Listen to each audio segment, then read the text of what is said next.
Les invitamos a escuchar Hay mucha gente buena, un programa que dirige Almudena Delgado. Here comes the sun, here comes the sun, I say it's all right.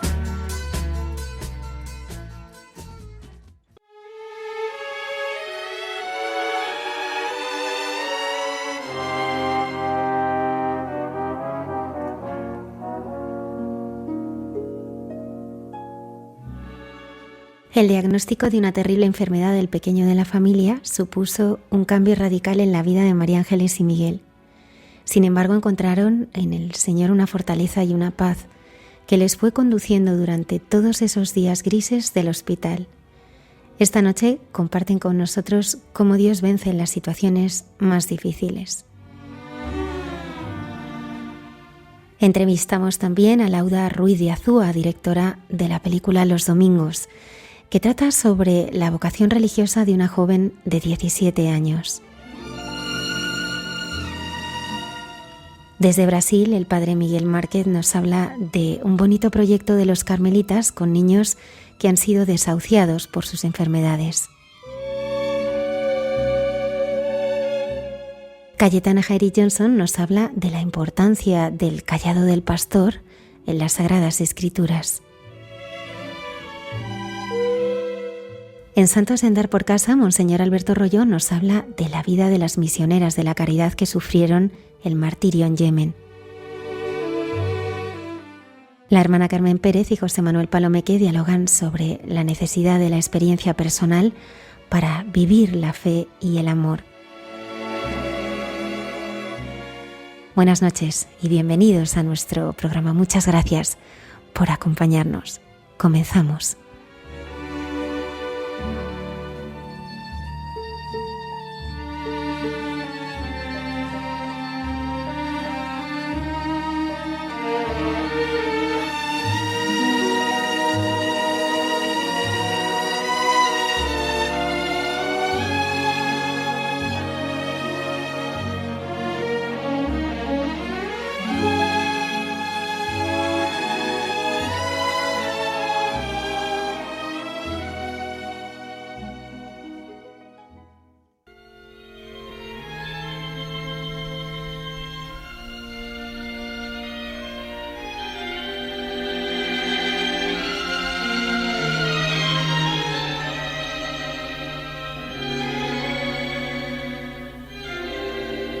At last,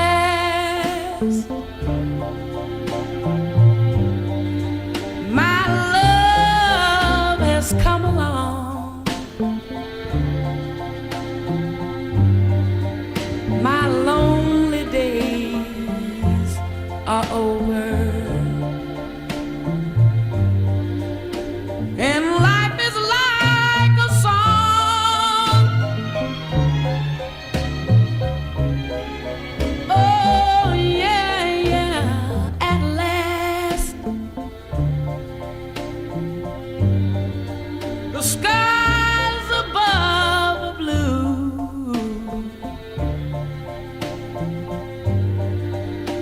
My heart was wrapped up in clover. The night I looked at you,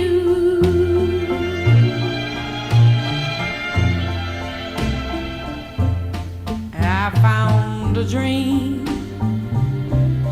that I could speak to, a dream that I can call my own. I found a thrill to press my cheek to, a thrill that I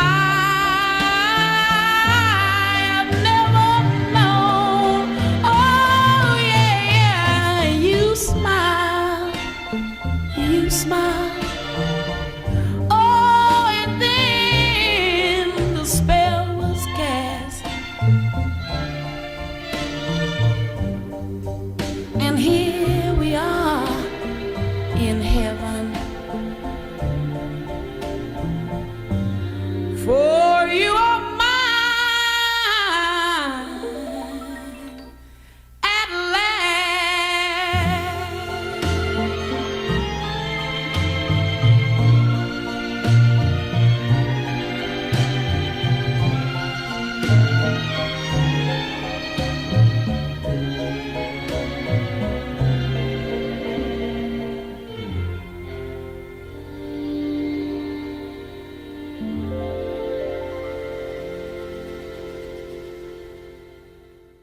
Los Ángeles y Miguel Ángel, como decíamos, llevan 21 años casados, son padres de 4 hijos, de Pelayo, de Beltrán, de Lorenzo y Nuño. Primero, estamos hablando, ya sabemos que aquello empezó una conversación en la facultad, que empezó directa, ¿te quieres casar conmigo? Es una buena manera de empezar. Eso sí que es un flechazo, ¿eh? Sí. Pues conocisteis allí en la universidad, ¿no? Sí, en la facultad, estudiando Historia, y solamente se me ocurrió entrar a hablar con ella diciéndole que sí se quería casar conmigo. Me esperaba todos los días, yo tenía una mirada clavada y miraba para atrás y estaba él mirándome todos los días hasta que le hice caso. Pero es curioso, María Ángeles, me contabas antes que había una anécdota cuando tú tenías 7 años. Sí, yo de pequeña cogí una libreta y inventaba nombres ficticios y números de teléfono ficticios. Y uno de esos números de teléfono era su número de teléfono. Calcado. Todos los números. Y en el mismo orden. ¿Vosotros siempre habéis vivido la fe? Sí, hemos vivido la fe. Lo que pasa es que venimos de familias cristianas, practicantes, pero como por lo menos nosotros vivimos así, solía ocurrir, llega un momento en el que te relajas, seguíamos teniendo fe, pero éramos los que decíamos de los famosos católicos no practicantes, que ahora te dices que eso cómo es posible.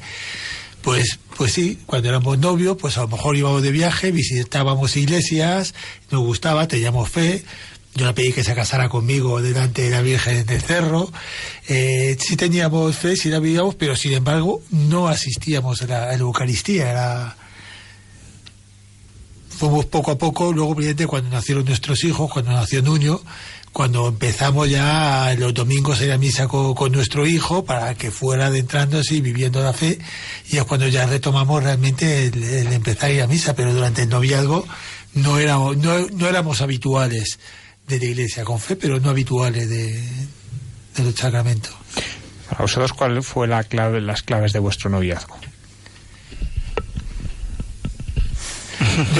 El noviazgo siempre me lo tomé, evidentemente me parecía una persona excepcional y yo lo que quería era estar con ella. Yo me acuerdo que estábamos efectivamente del equipo de rugby y nos íbamos a celebrar los terceros tiempos, y yo dejé ir a los terceros tiempos porque lo que me apetecía era estar con ella, o salíamos entre los hermanos y también empecé a distanciarme porque lo que me apetecía era estar con ella, y no era una renuncia a estar con mis amigos, ni a estar con mis hermanos, ni muchísimo menos. Era que yo lo que quería era mi tiempo libre, era estar con ella. Yo entendía el noviazgo como que todo mi tiempo era para ello. Yo si tenía un momento de alegría tenía que ser con ella, y si tenía un mal momento tenía que compartirlo con ella. Y así sigue siendo. Yo es como he interpretado siempre lo que era la relación de pareja, y así la he vivido siempre. A mí me atrapaba eso. A mí me atrapaba. Yo voy más al tran-tran. Yo no me planteo nada. Yo voy así. Y él me aducía. Y quedamos el sábado, y quedamos el domingo. Y no, el domingo ya no. El domingo, sí, el domingo también. Y hasta hoy. ¿Y qué momento así recordáis mejor del día de vuestra boda? O sea, ¿hay algún momento así que uno recuerda con especial fuerza? Yo del día de la boda no especialmente. Yo sí tengo una imagen que la tenemos en la mesa del salón, que es una foto nuestra mirándonos con una cara de querernos muchísimo. Como se están mirando en este momento. Y vamos. que quiero que lo vean nuestros hijos todos los días, para que ellos sientan eso también, para que lo vean. Sí. Yo fue en el momento de ponernos los anillos, tengo unos dedos bastante nudosos y no me entraba el anillo. Y entonces ella estaba apretando, encima era un 16 de agosto, con lo cual tampoco el dedo iba suave. Y entonces hay una imagen que yo siempre le he recordado, y que encima la cogió bien el fotógrafo, que era, no entraba. Ella en ese momento me miró hacia arriba con una cara de decir, no puedo, con unos ojos muy grandes, y es una mirada que tengo clavada. El nacimiento de vuestro primer hijo lo vivisteis con mucha alegría, ¿no? Porque... Sí. ¿Costó un poquito? Sí, estuvimos 3 años sin poder concebir, sin ningún problema físico, pero no venían los niños. Entonces, de repente, cuando vino, ya mi madre falleció hacía 3 meses, mi padre también, y justo nos pilló en esa época en la que no pudimos decirles que íbamos a tener un niño, pero fue genial. Sí. fue maravilloso. En esto hablabais pues un poco cómo la fe va llegando casi al ritmo de los niños, ¿no? Sí. ¿Hay algún momento que supone un paso más decisivo en este caminar de la fe? En este retornar a la fe, en este profundizar, o como lo queramos llamar. En el ámbito de la familia sí hubo uno claro, que fue el con Pelayo, con nuestro hijo pequeño, que a los 3 años le diagnosticaron leucemia. Y evidentemente es un momento que cuesta mucho, pero que también, gracias a Dios, parece que nos fue ayudando y encaminando para integrarnos en la Iglesia. Nosotros, como decíamos, habíamos vivido la fe siempre de una manera relajada, por decir de alguna manera. Nos íbamos adentrando, ya éramos de misa dominical, fuimos a la JMJ, fuimos a la jornada de la familia en Milán, empezamos, y parece que vino todo seguido. Vino la JMJ, empezamos a conocer gente, a Milán, conocimos más gente, fuimos a un encuentro de familia de la diócesis de Getafe en Tortosa, conocimos todavía más gente, y justo a la vuelta de Tortosa es cuando diagnostican a Pelayo la leucemia, y es sentir la inmensa fuerza de la oración de la Iglesia, como no es una palabra, es decir, es cuando tú pasas de que alguien te hable de la oración y de la fuerza de la oración y tú oyes palabras sin darle más importancia y pasas a sentirlas en primera persona. Y carape, eso te lleva a cambiar la vida, porque te ayuda a enfrentar la barbaridad que es un hijo luchando. Te ayuda a enfrentarla con una mirada totalmente distinta. Fue evidentemente un momento complicado que nos sigue marcando hoy. ¿Cuántos años han sido de lucha para Pelayo y para todos? Pues 5 años llevamos, pero está muy bien, está genial. Y la oración, el poder de la oración ha hecho que estemos tranquilos, que pasemos la enfermedad de Pelayo con tranquilidad y que Pelayo la haya vivido contento, que es muy sorprendente y alguien puede pensar que estoy mal, pero es verdad que Pelayo tiene una sonrisa especial y eso es gracias a la oración de toda la gente. En esto yo soy testigo de esa sonrisa, ¿eh? Me impresionó tanto la primera vez que vi a Pelayo ya con la enfermedad. Lo conté en la homilía de ese día. Había estado en vuestra casa y cuando llegué, pues es lo que no me acuerdo cuál era el evangelio. Para mí lo que me salió es hablar de la sonrisa de Pelayo, me había impresionado muchísimo. Y después de misa se acerca uno de los que estaban en misa y me dice: oye, este niño no es uno que el padre es muy alto que va a la adoración perpetua. Sí. Claro, ya decía yo, pero me salió a hablar porque es que me impresionó muchísimo que un niño tan pequeño, pues claro, sin pelo ya en la cabecita, pues con hinchazón de la cortisona, o sea que... Y esa sonrisa, es que era Dios, ¿no? Dios te habla a través de esa sonrisa, es claramente, o sea, es de estas cosas que dices, he tocado el cielo en este momento, viendo esta sonrisa. Entonces, claro, vosotros eso ahí os habéis sentido muy apoyados, ¿no? Por tanta gente, ¿no? Sí, muchísimo. Ha sido lo que hemos comentado de todas estas personas, la Iglesia viva, auténtica, que Dios puso en nuestro camino precisamente para soportar esta situación, la enfermedad, pero también era curioso ver cómo gente del colegio, que en principio no son creyentes, te decían lo mejor que para mí se le puede decir a una persona que está pasando por un mal momento. No eran palabras de ánimo, ya verás cómo todo pasa. Lo que más nos gustaba era: rezamos por tu hijo. Y que una persona que no va a misa, una persona que sabes que no es especialmente creyente, que te diga como palabra de apoyo, rezamos por tu hijo, es algo impresionante, es algo impresionante. Y también en el hospital, ver también como los padres, hay una anécdota. Debíamos de ser una familia que creíamos que éramos insoportables, porque nosotros somos 7 hermanos, María Ángeles son 6, estamos en la habitación del hospital con niños sin defensas, y resulta que venían a vernos y Pelayo empezaba a reírse y una juerga en la habitación, que entraban los padres de otros niños a ver qué es lo que ocurría, todos tan alegres, y al lado nuestro había un chavalillo de 12 años que estaban preparándole para un trasplante. Eso es se habla fácil de un trasplante, pero un trasplante es una barbaridad. Bueno, pues estaba el niño fatal, lo estaba pasando muy mal, la madre llorando a todas horas casi, y nosotros le pedíamos perdón por la risa de Pelayo, y ella nos decía que no pasaba nada, que eso le daba alegría a su hijo, y creíamos que eran palabras. Pero un día se conocieron los dos en una revisión periódica del hospital, ya cuando ya salieron del hospital, y le dijo a la madre: mira, este es Pelayo. Y el niño le dio las gracias a Pelayo porque sus risas, oír las risas de Pelayo, le daban la vida. ¿Se puede decir que Dios os fue preparando para ese momento? Porque habláis un poco de la JMJ, luego la Jornada Mundial, que es un año después en Milán, Tortosa, que es ese verano, o sea, es un camino en el que se va como configurando esa red que luego os va a sostener, ¿no? Sí.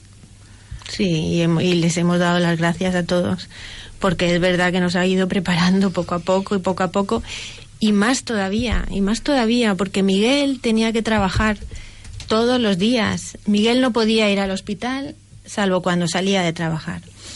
Entonces yo los sábados iba a la ermita de la Virgen de los Ángeles a rezar por Pelayo, y Pelayo era mi obsesión, y Pelayo y sus hermanos que sufren mucho, y Pelayo. Entonces la Virgen me dijo: reza por Miguel, porque Miguel está sufriendo, porque no tiene revisiones de médicos. Y yo me di cuenta que tenía un San José en casa, y era Miguel. Ha habido un trípode, ¿no?, que habéis hablado antes y que os ha ayudado muchísimo, ¿no? La providencia, habéis hablado, la iglesia y la oración. También vais, y el Señor os ha regalado el poder tener la capilla de la adoración perpetua cerca, ¿no? Sí, es que ha sido un todo, el ver cómo poco a poco vas profundizando, te va adentrando, pero ahí hay que añadir el tema de la capilla de adoración perpetua. Cuando se abría en Getafe, yo iba de vez en cuando, yo me he pasado a lo mejor un ratillo a rezar sin comprometerme en nada, de ir a lo mejor un día a la semana a estar 10 o 15 minutos, a estar ya a la hora, sin comprometerme, pasé a 2 horas, a 2 días, ya voy todos los días. Y a continuación misa, es el no perderme una. Y vas notando efectivamente la fuerza de esta persona que dice Javier, era de la capilla de adoración perpetua, que fue de las primeras personas que también se le comenté, porque le veía también a él todos los días y le pedí que rezara por Pelayo. Me costó mucho decírselo porque me emocionaba, pero se puso en marcha. Entonces, sí es cierto, también entramos, vino una amiga de toda la vida de María Ángeles, que si conocíamos la adoración nocturna, y nos metimos en la capilla de adoración, nos metimos también en lo que es adoración nocturna española, y empezamos también ahí, y nos parecía bien, pues ya había salido Pelayo del hospital, y entonces nos parecía bien porque como era por la noche, podíamos estar un rato allí rezando y no desatender a nuestros hijos. Se quedaban ahí tranquilos en casa y nos podíamos acercar a rezar, con la casualidad de nuevo, esas casualidades entre comillas, que de nuevo la Divina Providencia, y que en la sección de Getafe de San Rafael, y nosotros siempre habíamos encomendado, sobre todo con Nuño, que era muy seguidor del Ángel de la Guarda, pero lo curioso es que cuando a Pelayo empieza el tratamiento fue el viernes 28 de septiembre, que es mi cumpleaños, lo hicimos ahí, y la primera misa a la que yo pude asistir fue la Aldehuela, San Miguel Arcángel, y el sacerdote que fui habló precisamente de San Rafael de una manera especial, y encima ese sacerdote había coincidido con él en Tortosa y también había tenido una conversación con él sobre San Rafael. Y hay más todavía de San Rafael de casualidad. Es decir, así es siempre un ver cómo parece que la divina providencia. Mi madre a Pelayo, cuando nació, a todos le regalaba una imagen de la Virgen, pero a Pelayo le regaló una imagen del Ángel de la Guarda. Y parece que todo, efectivamente, de alguna manera Dios nos ha ido dejando unas miguitas de pan, que si queremos las cogemos, que si no queremos no las cogemos, pero es muy recalcitrante Dios, y si le dejamos una, no importa porque nos dejaba otra. Y lo que sí es cierto es que nos hemos visto muy arropados, es decir, efectivamente la divina providencia parece que nos ha ido encaminando a tener a toda la gente que necesitamos a nuestro alrededor. Esa gente nos ha dado la oración, y esa oración nos ha hecho ser muy conscientes de que formamos parte del cuerpo místico de Cristo, que somos iglesia, que sufrimos los unos por los otros y que nos ayudamos, y son unas experiencias muy, muy, muy bonitas. Yo creo que las cosas son mucho más sencillas de las que parecen.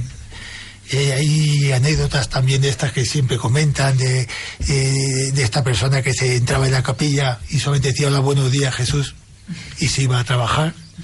Entonces te dices, yo creo que es así de sencillo. Llegas y unos días te salen conversaciones, otros días no, unas veces te apetece leer, otras veces lloras, otras veces te encuentras con una sonrisa tonta en la cara que no sabes por qué te viene. Y lo que sí es cierto es que volviendo quizá un poco, que es como vas adentrándote con lo de Pelayo, hay momentos en los que ves cómo te cambia todo, de cuando empiezas con el sufrimiento y te encuentras que estás pidiendo a Dios que cure a tu hijo. Y llega un momento en el que te dices, no que cure a tu hijo, sino que se haga realmente su voluntad. Que se haga tu voluntad, y lo único que le pides es que te dé fuerzas. Que sea lo que él quiera, pero que te dé fuerzas. Y es lo que le estás pidiendo. Antes María Ángeles decía que hemos podido pasar la enfermedad o mil vicisitudes de la vida, de relación de pareja, y las hemos pasado alegres. Ese alegre es, a lo mejor con esa alegría que no se entiende habitualmente, porque lo bueno de Dios es que no te quita un ápice de sufrimiento. No. Al revés. Le da sentido. Yo lo que le pedía es que no me quitara un poquito de sufrimiento, que me enseñara y me ayudara a sufrir como sufría María Ángeles, y que en todo caso yo la pudiera quitar un poco de su sufrimiento, porque era brutal. Y yo quería sufrir, pero no por masoquismo, sino porque no quería perderme ni un poquito de lo que estaba ocurriendo. Lo increíble es que en ese sufrimiento no te encuentras, no te sientes desgraciado. Que en ese sufrimiento, cuando te crees roto porque ves que te sobrepasa todo, viene el momento de que llegas al hospital y María Ángeles te dice, voy a bajar a la capilla a rezar, y de repente se te abren los cielos, o recibes una llamada, o recibes un WhatsApp o un correo electrónico, hay entregado una imagen del Padre Pío. ¿Qué ocurre? De hecho nos ocurrió, de una cosa que nos ocurrió de un sacerdote estupendo que nos ha acompañado siempre en nuestra vida. Entonces, yo creo que la oración es, como decía Santa Teresa, es tratar con Dios, es hablar, y yo creo que todos en el fondo podemos hacerlo, es hablar, y un día se te da mejor y otro día se te da peor, y sobre todo darte cuenta que Dios no es un psiquiatra. Dios es el Dios todopoderoso que nos conoce, que sabe qué es lo que necesitamos y que tienes que confiar en Él. No es el psiquiatra que te vaya a quitar el dolor ni el sufrimiento, y el que vaya pensando ese, pues lamentablemente no lo encontrará, sino que debemos cargar con la cruz. Quizá es lo que descubres en los momentos de mucho sufrimiento y de mucho dolor. Te das cuenta cómo se puede ser feliz en el sufrimiento, y se hace ser feliz cuando cargas con tu cruz, cuando no quieres darle la espalda al sufrimiento. No sé si he respondido. Sí. Hablabais de la adoración nocturna, que el otro día celebraba su centenario, la adoración nocturna de la sección de Getafe, el centenario, con una celebración preciosa. Vinieron de grupos de adoración nocturna de varios lugares, y que al final se dio la bendición con la custodia original, con la primera custodia que hubo en el turno de adoración. Y ahí vais juntos, ¿no? Porque muchas veces a la capilla tenéis que ir separados. ¿Qué aporta rezar juntos? Porque se pueden rezar dos personas que rezan, pero cuando recéis juntos, ¿cómo es? ¿Qué aporta? Sé que no es una pregunta fácil, pero creo que puede ayudar a muchas personas. Hay muchos matrimonios que no rezan juntos. Rezan, pero cada uno por su lado, y piden uno por el otro, pero cuando tenéis la oportunidad de rezar juntos, ¿cómo es? En general, hacer todo juntos es magnífico. El problema es que no podemos. Pero cuando podemos, sí es verdad que sí. es charlar, estamos charlando con Dios, y nos miramos, o me hace una foto. ¿Verdad? Sí, y no sé, estamos en paz, es estupendo. Yo soy un poco pesado y no puedo evitarlo. Cuando estoy con ella, estamos rezando, tengo que estar pegado a ella y sentirla cerca. Ella hay muchas veces que se emociona, vive sobre todo cuando comulga, cuando recibe al Señor, se emociona muchísimo, y es la vez y te ayuda a sentir y ser más consciente de lo que está recibiendo. Y yo doy el pañuelo. Es bonito, es lo que decía, hemos compartido el sufrimiento, y el poder compartir en lo que es la adoración nocturna, o los sábados. Una muy buena costumbre que cogimos con lo de Pelayo es ir todos los sábados a oír misa en la Aldehuela con la Santa Maravilla. Y es una buena costumbre y es un momento que en la medida posible no nos perdemos nunca. Ese rato de paz, de cuando termina la Eucaristía, quedarnos tranquilamente sentaditos en el banco, rezando y disfrutando un poquillo los dos juntos. Sentirte en compañía es estupendo, cada uno en lo nuestro, con nuestras peculiaridades, pero juntos es bonito. Antes nos hablabais como el momento de la pedida del matrimonio así más oficial fue delante de la Virgen de los Ángeles, allí en su ermita del Cerro de los Ángeles. ¿Cómo es vuestra relación con la Madre? Yo es que voy allí a hablar con ella. No sé. Mira, yo con la Madre, pues yo volver un poco a todo esto. Yo he ido descubriendo poco a poco lo que es el rosario, lo que es la cronilla de la Divina Misericordia, y yo al principio cuando rezaba el rosario me lo inventaba. Y lo mismo que cuando hacía Vía Crucis me lo inventaba. Hasta que un día encontré un folletito con el rosario. Bueno, pues digo esto porque mi relación con nuestra Madre es, en primer lugar, nos sentimos muy carmelitas. Conocimos el Carmelo a través de unos muy buenos amigos y a partir de ahí fuimos adentrándonos en el Carmelo y por lo tanto adentrarte en el Carmelo es sentirte especialmente ligado a nuestra Madre. Os diré también que en el año que diagnosticaron a Pelayo la leucemia, ese 16 de julio le impusieron el escapulario haciendo de monaguillo además en misa. Es decir, un tema que me ha gustado, el que mis hijos vistan el escapulario, vistan el traje de la Virgen. Y en la Virgen hemos sentido cómo nos ha acompañado continuamente a lo largo de nuestra vida, a lo largo de la enfermedad, cómo los ritmos de la enfermedad venían marcados. Parece increíble, pero tengo mi diario escrito, que de vez en cuando lo recuerdo, y te venían marcados con los ritmos de los misterios. Es decir, cuando venían las malas noticias coincidía siempre con los misterios dolorosos, y las buenas noticias venían marcados con los misterios luminosos. Puede parecer una tontería, pero solían coincidir, estas fechas solían coincidir. Incluso tenemos un milagro, eso que a nosotros nos gusta considerarlo como milagro. Hubo en el mes de febrero, Pelayo estuvo ahí de ir a pasar un angelito del cielo, estuvo a las puertas, estuvo tan a las puertas que los médicos, cuando no les tocaba estar en el hospital, venían a visitarle. Fueron unos momentos muy, muy duros.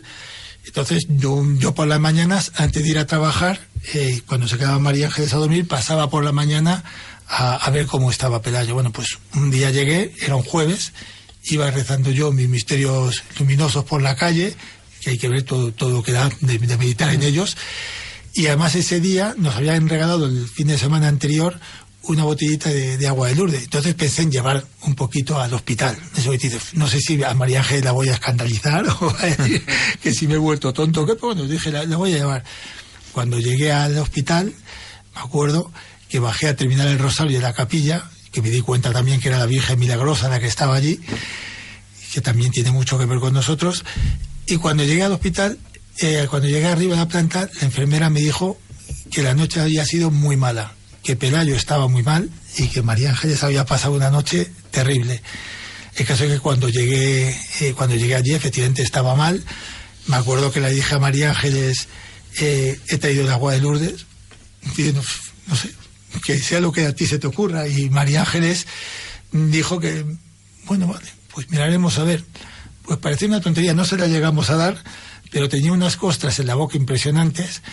A las 12 de la mañana no tenía las costras en la boca, me imagino que se las tragaría, se caerían en el suelo, sé que no estaban las costras, y ese mismo día Pelayo superó esa fase crítica. Siguió estando mal, siguió estando con morfina, poquito a poquito, pero ahí tenemos las fotos que le hicimos, ya bromeando, tomándose el desayuno. Y carape, pues a nosotros nos gusta pensar que en esos momentos fue una caricia de la Virgen, como otras que hemos ido sintiendo a lo largo de la enfermedad o en distintos momentos de nuestra vida. Es decir, es muy bonita, la relación con nuestra Madre es muy bonita. Hay una foto de Pelayo abrazado a una cruz que, bueno, pues dio bastantes vueltas, ¿no? En aquel momento, como vosotros, ¿qué habéis aprendido de Pelayo en esta enfermedad? Me están enseñándonos la foto.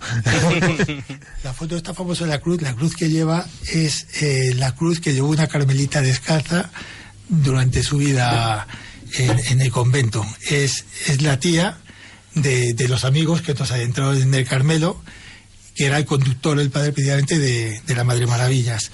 Bueno, pues esta hermana, Antonia de los Ángeles, falleció de cáncer y su familia nos dejó esta cruz.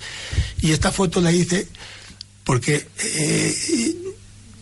la teníamos ahí, por la noche rezábamos, y yo estaba haciendo cosas, y cuando me quiero dar cuenta estaba Pelayo agarrado a la cruz y mirándola con un amor y una atención, y dije, Dios mío, no me lo puedo creer. Y dije, y intenté hacer una foto y ya fue imposible. Ya se le cambió y empezó a reírse, como veis aquí en la foto. Y dije, ponte con la cruz que te voy a hacer una foto. Y es esta la foto. Es decir, lo de la Virgen, ¿cómo fue? No, Pelayo nos ha enseñado a llevar la enfermedad como él la llevaba, con alegría, y nosotros no podíamos dramatizar la enfermedad porque él lo llevaba de una manera muy normal. Esto es lo que me toca ahora y esto es lo que tengo. Y en una ocasión estaba en casa, estaba muy mal, tumbado, con una manta, tapado, y yo me acerqué y le pregunté, Pelayo, ¿cómo estás? Y me dijo, me duele mucho, estoy muy mal. Y yo le dije, rézale a la Virgen para que te ayude. Entonces él se destapó y abrió la mano y tenía una Virgen de Montserrat muy chiquitita. Se lo estoy pidiendo, pero no me escucha. Entonces nos ha enseñado todo. Es un niño que cuando ve a otra persona que está enfermo, le está pasando mal, le abraza, le quiere, se preocupa mucho, se preocupaba por los otros niños. Había un niño en el hospital, tanto en anécdotas, había un niño en el hospital que cuando detectaron la leucemia dejó de hablar.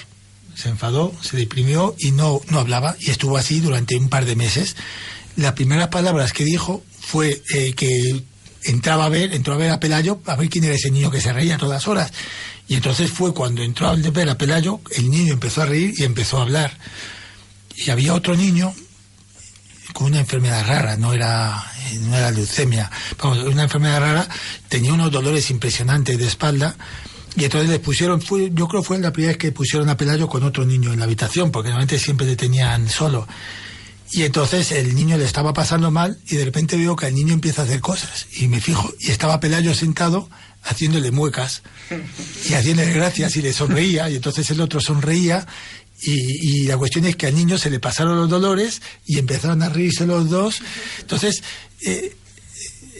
Pelayo durante la enfermedad es ver cómo da ánimos a todos, cómo cree. Pelayo es un niño con todo lo que son un niño de 8 años. Pues hace un par de meses, por poner ejemplo, ya fuera de la enfermedad, que sigue estando, pero no en la situación crítica, estamos en la adoración nocturna y vamos ahí y dice, papá, ¿dónde vais a adoración? Y dice, ¿puedo ir con vosotros? Y se vino con nosotros a adoración nocturna con sus 4 horas de estar rezando, y ahí aguantó como un valiente. Y de vez en cuando sorprende con estas cosas y con comentarios de Dios por las noches cuando rezamos. Bueno, y sus hermanos, la verdad es que cuando nos ponemos a rezar por las noches y lo hacemos con un poco de calma, te hacen preguntas, hacen intervenciones que te sorprenden. Vamos, en general el Pelayo y todos los hermanos nos han ayudado bastante a descubrir a Dios. El matrimonio lo que tiene es que te enseña a descubrir al otro. Cuando tú dejas de ser lo primero y el otro pasa a ser lo principal. No siempre lo conseguimos, pero vamos, y te das cuenta de eso, y entonces lo aprendes en lo que es el matrimonio, y de repente te encuentras que es con los hijos. Los hijos no son un estorbo. Yo no sabemos estar sin ellos. Si estamos sin ellos, estupendo, es decir, no somos de los que sufrimos, pero vamos. Y los hijos lo que te enseñan es precisamente a que el otro es importante, a que tienes que aprender a renunciar a ti mismo para ayudar al otro, y te van aportando continuamente. Bueno, además de Pelayo, que estamos hablando mucho de él por todo lo que sucedió, pero bueno, también están ahí sus hermanos, alguno ya adolescente, con todo lo que eso conlleva, ¿no? Que ahí hay que ejercer las virtudes en grado heroico, seguro, siempre. ¿No? Pero, ¿qué es lo que más cuesta de educar ahora mismo a los hijos? A vosotros, ¿qué es lo que más os cuesta en este momento en la educación? Nos cuesta que tengan amistades apropiadas. Nos cuesta que vayan a misa, que tengan fe, que... Oye, yo voy a decir que, lógicamente, delante de nuestros hijos le decimos que son malísimos todos, ¿no? Pero yo creo que tenemos mucha suerte. Nosotros, en lo que es la educación de nuestros hijos, nunca les hemos intentado ocultar nada. Ni para bien ni para mal. Cuando vino la enfermedad de Pelayo se lo dijimos, cuando murió mi padre se lo dijimos, cuando decir no vamos al cementerio a rezar por los padres suyos, por los míos, nunca les ocultamos absolutamente nada. Y lo mismo que no se lo ocultamos de esto, no se lo ocultamos con las barbaridades que pueden estar ocurriendo en el mundo, con el tema de la ideología de género. Incluso vivimos de una manera dentro de nuestro ámbito familiar de mis hermanos, y todo eso no se lo ocultamos, se lo intentamos explicar, se lo intentamos hacer entender, e intentamos siempre en todo esto que vaya con una cierta suavidad, que no vaya con una presión. Y dentro de eso, pues el ir juntos a misa, el rezar por las noches, el ir a Tortosa, el intentarles que tengan también cierto contacto en la medida posible con chavales de su edad que vivan la fe. ¿Cómo vivieron Beltrán, Lorenzo y Nuño la enfermedad de su hermano? Porque hemos hablado un poquito de ellos. Lo pasaron mal porque de repente desaparecimos. Yo me fui al hospital y Miguel trabajaba, entonces ellos lo pasaron mal. Pero bueno, los ratos que estábamos con ellos intentábamos explicarles cómo estaba, explicarles qué pasaba y explicarles que igual uno de ellos debería de poder intentar ayudarle, y así fue. Uno de ellos es compatible con Pelayo. Entonces pasamos esas pruebas. Pelayo no le funcionaba el tratamiento y entre las pruebas que les hicieron a ellos, el mayor es compatible al 100%, con lo cual eso fue un subidón, una alegría impresionante de toda la familia, de decir, tenemos aquí un comodín que nos puede salvar, que puede salvar a Pelayo. Y bueno, luego la incertidumbre de Nuño también, y la responsabilidad de decir, tú me das zumo de naranja y me das buenos chuletones porque soy el salvavidas de Pelayo. No, Nuño, no, yo te doy a ti, te doy a tus hermanos. Entonces, bueno, todos juntos bien. Luego es verdad que ellos sí han sufrido, que luego nos hemos enterado de cosas. De hecho, un día estábamos comiendo, Pelayo estaba dado de alta y estaba en casa, estaba bastante bien. Y estábamos comiendo y Beltrán, que lleva con Pelayo 15 meses, se llevan los dos, estaba comiendo y estaba llorando. Y de repente, ¿por qué lloras?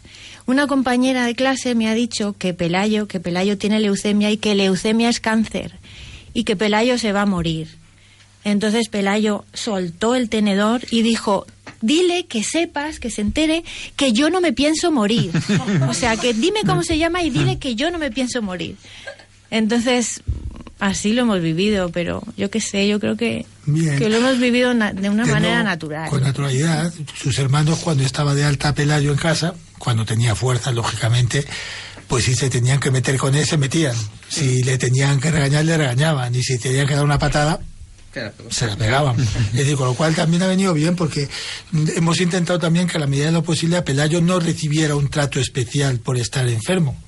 Lógicamente dentro de la enfermedad le tienes que cuidar, pero cuando había peleas entre los hermanos, pues se tenía que buscar la vida, y los hermanos pues le querían, estaban atentos, pero si tenían que regañarle o pelearse, pues evidentemente el trato era normal, era un trato normal entre ellos. Bueno, pues muchas gracias por haber compartido con nosotros pues todo esto, ¿no? Y especialmente este deseo de santidad en el matrimonio y en la familia. Hemos visto, como decíamos, matrimonios santos, pero vosotros estáis buscando eso, ¿no? Lo buscáis y luego, con las dificultades. Dice Amoris Leticia que no existe la familia perfecta. O sea, No, eso no hay lo que somos, partir ni mucho siempre. menos, ni mucho O sea, menos. llamar ni hay que tener nunca la pretensión de serlo, o sea, que eso está claro, ¿no? Pero si estáis en camino, sí que lo deseáis, y eso es lo que es importante, ¿no? Que luego eso tiene sus dificultades, que no todos los días uno sabe poner el primero al otro, que, pues bien, si es que ese es parte del camino, ¿no? O sea, somos iglesia militante, ¿no? Los que militan, los que luchan, los que combaten, ¿no? Y que tenemos, pues, esa imagen de los santos que son modelo, intercesores, pero que es un modelo de una santidad que es posible, ¿no? Y eso es el gran regalo, ¿no? El ver cómo el Señor pues va respondiendo, ¿no? Vosotros habéis visto la respuesta el día de vuestra boda, decíais, en la salud de la enfermedad jamás pensaríais que era la enfermedad de uno de vuestros hijos, ¿no? Pues uno no piensa en eso, no lo sabe. Y vosotros lo habéis encontrado y que ahí se ha fortalecido el vínculo matrimonial, que ahí habéis crecido, ¿no? Pues ahí uno va viendo la obra de Dios. Pues queremos agradeceros el haber compartido con nosotros esto, que agradecemos también a vuestros hijos, supongo que lo estarán oyendo. Pues muchísimas gracias, María Ángeles. Gracias a vosotros. Gracias a vosotros.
La historia de esta familia nos ayuda a recordar que Dios nos pide que le amemos siempre con confianza.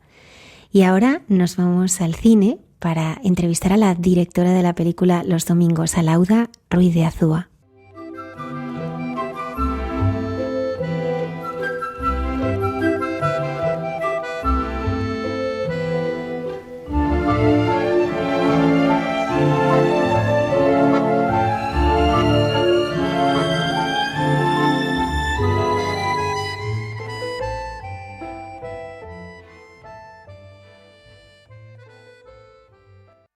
Hoy tenemos la suerte de contar con Alauda Ruiz de Azúa, directora de la película Los Domingos, que se ha estrenado este viernes 24 y que es la ganadora de la Concha de Oro del Festival de San Sebastián. Buenas noches, Alauda. Muchas gracias por permitirnos esta breve entrevista para el programa Hay mucha gente buena de Radio María. Hola, ¿qué tal? Gracias a vosotros por invitarme. Mira, tengo a mi lado a la hermana Carmen Pérez, religiosa teresiana, que está aquí muy insistente en que quiere hacerte una pregunta. Oye, Alauda, claro, como soy religiosa, como te ha dicho José Manuel, oye, en estos momentos en que hay tan poquísimos jóvenes que siguen la vocación religiosa, ¿qué te movió a ti? ¿Qué experiencia tuviste? ¿Qué te movió a rodar una película sobre ese tema? Pues la curiosidad, la verdad, claro, yo no como creadora, yo no pensaba tanto en términos como generales, ¿no? Sino que yo conocí una historia de una chica que ingresó en la orden religiosa, me llamó muchísimo la atención, me generó mucha curiosidad. Yo no soy una persona creyente, entonces de repente, bueno, asistir como a ese nivel de certeza en algo, ¿no? Me generaba muchísima curiosidad. Y luego además me enteré de que, bueno, de que el anuncio de esa vocación religiosa había generado mucho conflicto en la familia. Y además a mí me gusta especialmente los temas familiares en la ficción, ¿no? Con lo cual pensé que era que era un ámbito muy interesante a explorar y luego ya me lancé a documentarme y nada, ya me quedé y hice la película. Ujú. Oye, Alauda, la película no es en sí misma una película dirigida a un público religioso. Por eso, ¿qué va a encontrar en la película una persona creyente y una persona no creyente? ¿Qué pueden esperar de esta película dos personas, digamos, con distinta sensibilidad en ese aspecto? Pues mira, si te digo la verdad, nunca pensamos a qué tipo de público, o no sé si Sí, y incluso te diría que no sé si estoy cómoda pensando como que tenga que pensar en un tipo de público, ¿no? La película nace con vocación de entender, con vocación de lanzar, preguntas, bueno, de transmitir un viaje familiar, ¿no? No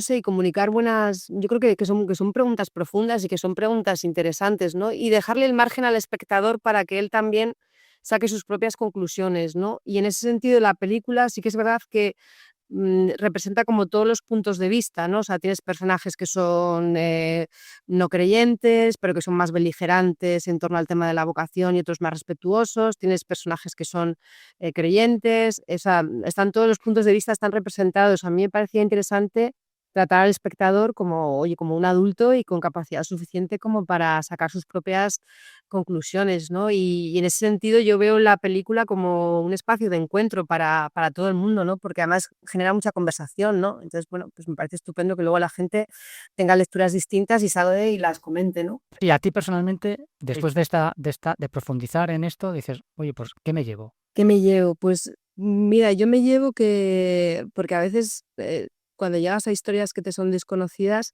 todos llegamos con algún estereotipo, ¿no? Alguna idea preconcebida. Yo me he llevado el aprendizaje de que digamos, en el ámbito de las personas creyentes, de lo religioso, que hay mucha diversidad, de colores, de grises, de manera de relacionarse con Dios, con lo religioso, con la fe, ¿no? O sea, como romper un poco como el estereotipo que podemos a veces tener las personas que somos no creyentes, ¿no? Que hay infinidad de maneras de relacionarte con esto, ¿no?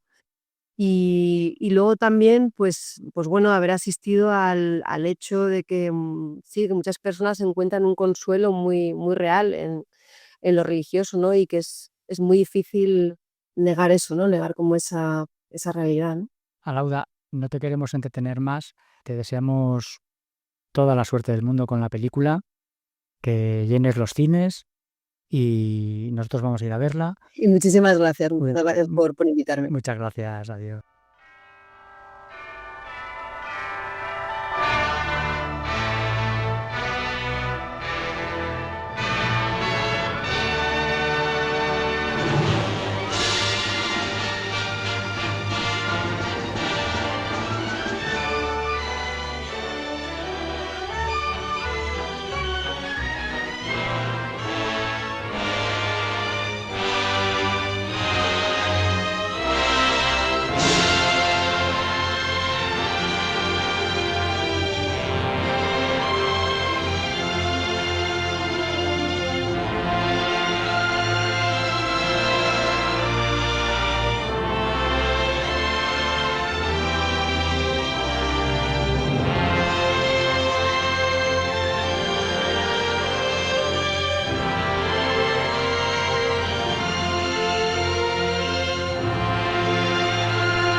El padre Miguel Márquez, en su sección Dios nos hace guiños, nos trae algunos recuerdos de lo vivido en Fátima y nos habla también de un bonito proyecto de los carmelitas con niños que han sido desahuciados en Brasil.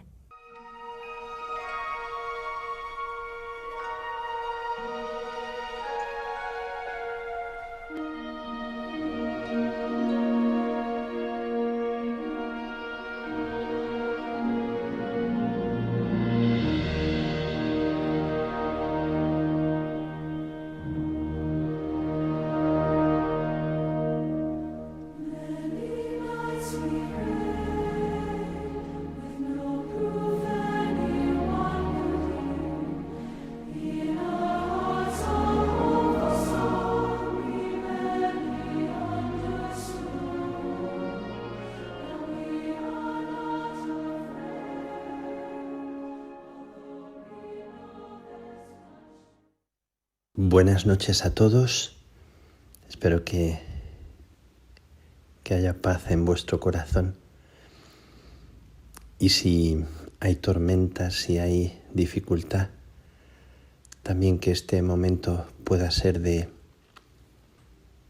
encuentro, de pedir que sople sobre nosotros una brisa de consuelo, una luz en la noche.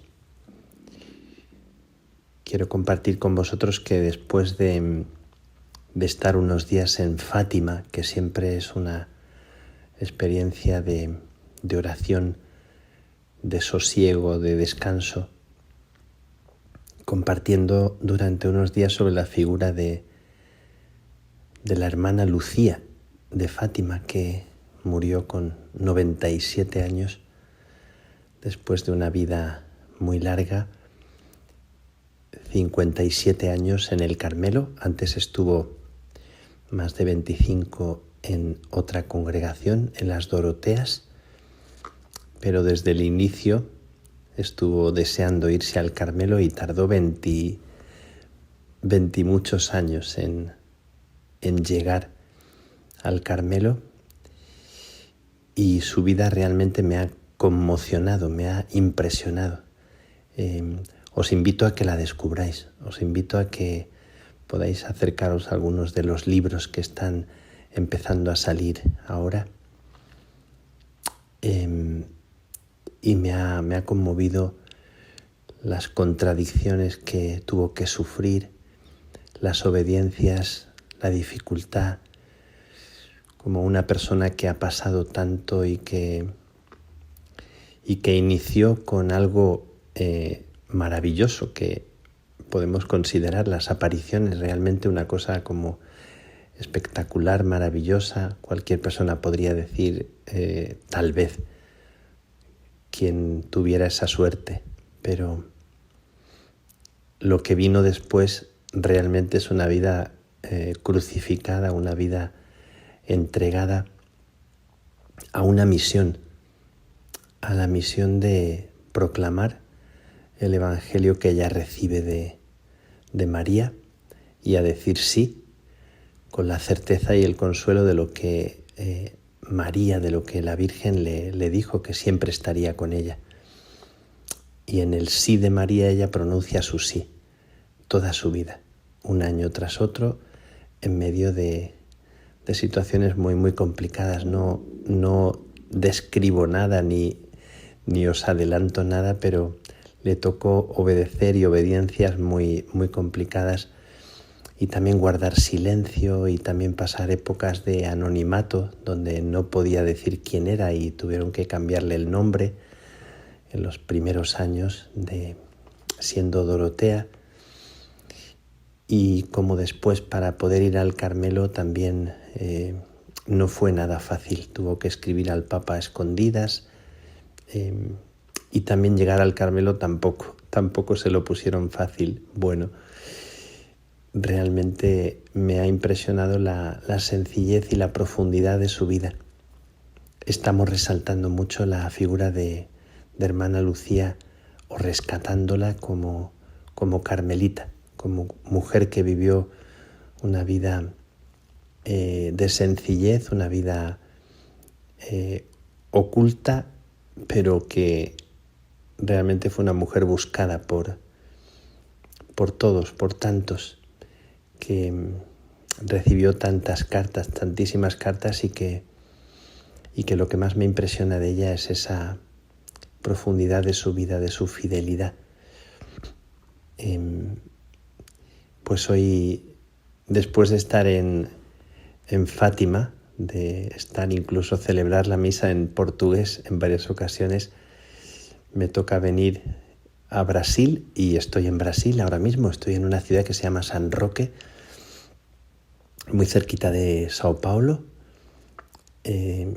y estoy aquí con un grupo de unas 100 personas del Carmelo latinoamericano, de las dos ramas del Carmelo, Carmelo de la antigua observancia y Carmelo descalzo o Carmelo teresiano, compartiendo con mucha gente de toda América Latina esta experiencia de familia sobre un tema precioso, que es el tema de María, maestra de oración.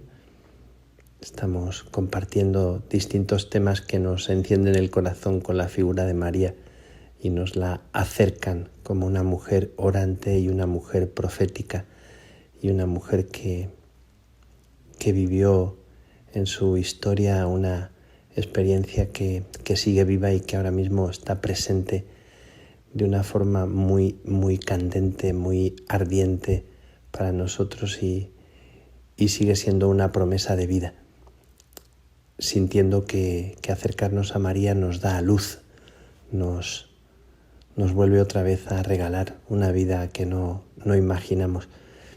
Y como lo que planteamos cuando nos acercamos a María es que ella nos regale lo que más necesitamos en este momento, como con esa oración en la cual ella nos decía en las bodas de Caná, dijo: haced lo que Él os diga, que fue uno de los lemas de la vida de hermana Lucía. Y como ahora ella nos invita a nosotros también a decir sí, y nos invita a ser dóciles al Espíritu, al soplo del Espíritu. Estoy compartiendo con estas gentes aquí en Brasil, además que todo va envuelto en este deseo de profundidad, en esta necesidad de comunión, de abrazo en una sociedad polarizada.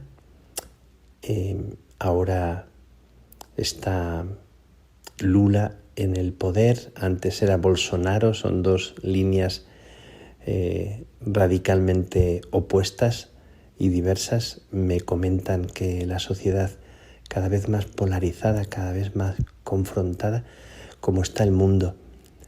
Y me parece hermoso poder hablar de oración y de comunión y de María como madre que nos aúna, que nos convoca, que nos invita al desafío de respetar la diversidad, pero de saber comulgar con cada ser humano, más allá de las ideologías de los partidos políticos que se aprovechan siempre de la confrontación entre nosotros. Aquí, con estas gentes, rezando, orando, bailando, estar en Brasil y no bailar, no hacer fiesta, también muy, muy carmelitano, pero bueno, muy de la cultura de cada pueblo, y hemos estado también danzando y bailando y festejando con estos hermanos nuestros en una casa muy bonita en medio del bosque, en el noviciado de los carmelitas de aquí, que son 10 novicios de varios países. Es una alegría ver un noviciado con todos estos jóvenes y con 12 postulantes. Y hemos ido hoy a visitar un lugar que también me ha conmocionado. Hay un proyecto que los carmelitas de aquí se les ocurrió hace tiempo con niños que no tienen posibilidad, muchos de ellos, de cura y de integración en colegios, en escuelas. Son los niños con problemas de piel, con cáncer de piel. Nos han enseñado fotografías y hemos visto niños también que se te pegan, que vienen a encontrarte para que les des una caricia, niños que se les ve en la cara o en las manos, una niña que no tiene casi dedos ni en las manos ni en los pies, y otros niños. Un proyecto de cuidado, de atención, de música, con 100 niños de distintos lugares de Sao Paulo, y este proyecto que me ha parecido precioso, integrando a los niños, y las madres lloraban también cuando nos contaban cómo se sentían con el niño, con la niña que tenían, y decían que venían deprimidas y que han encontrado un hogar. Bueno, me parecen iniciativas, me conmueve mucho, me sobrecoge mucho cuando hay iniciativas de este tipo que a alguien se le ocurre, como también con una persona que conocemos en África que se dedica a los niños albinos y a la que estamos acompañando también y ayudando. Tantas personas que se sienten despreciadas y que en un momento dado encuentran, por la iniciativa de algunos, un hogar un lugar de colores. Está precioso, adornado ese lugar, que es lo llaman Santa Teresita, porque es como la patrona, la figura que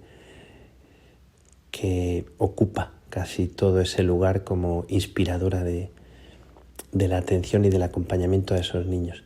Bueno, pues en este contexto de Brasil, ese proyecto que he estado hoy con él visitando, con el provincial, y Miqueas, que es un niño pequeñito que estaba así como muy huidizo,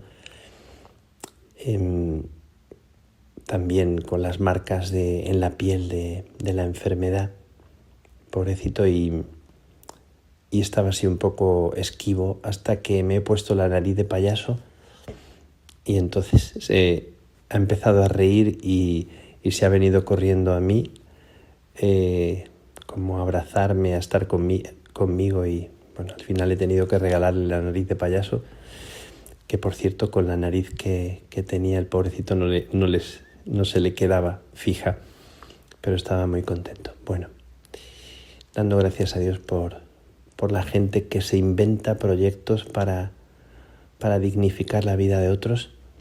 Hemos rezado, hemos orado en la reunión en la que estamos, pero me parece como tan fundamental, tan clave, que esa oración se convierta en una oración que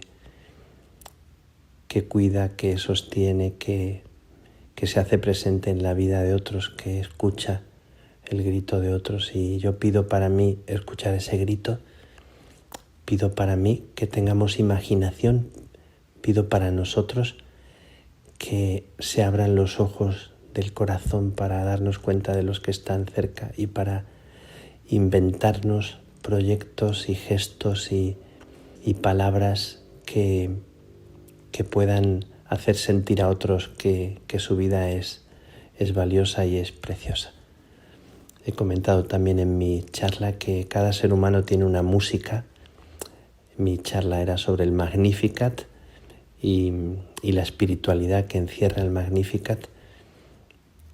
Y he comentado que cada ser humano tiene una música y viene a este mundo con una música original, única, que revela algo único de Dios, algo inédito que hay que descubrir.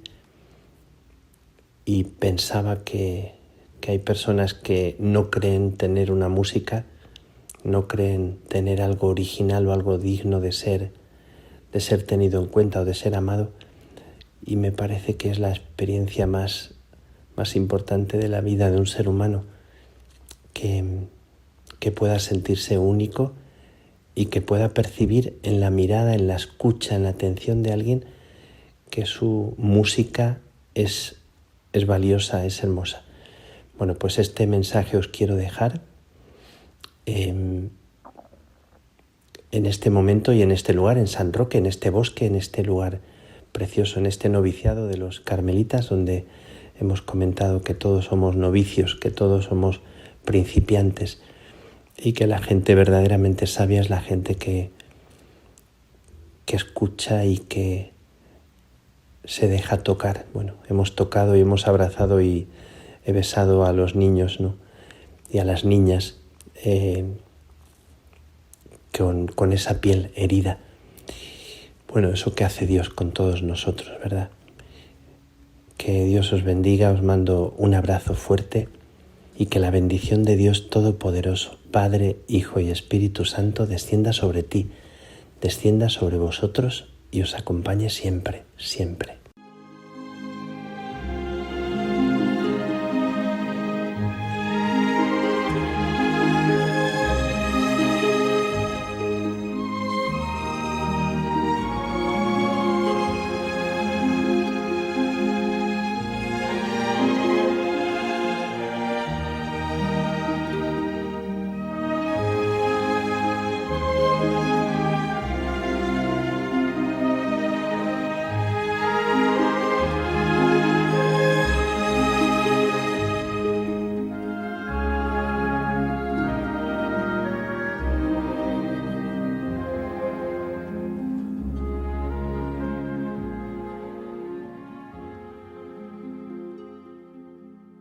El paso de las ovejas por Madrid ha evocado a Cayetana Jairi Johnson a hablarnos del buen pastor en Jesús en su tierra.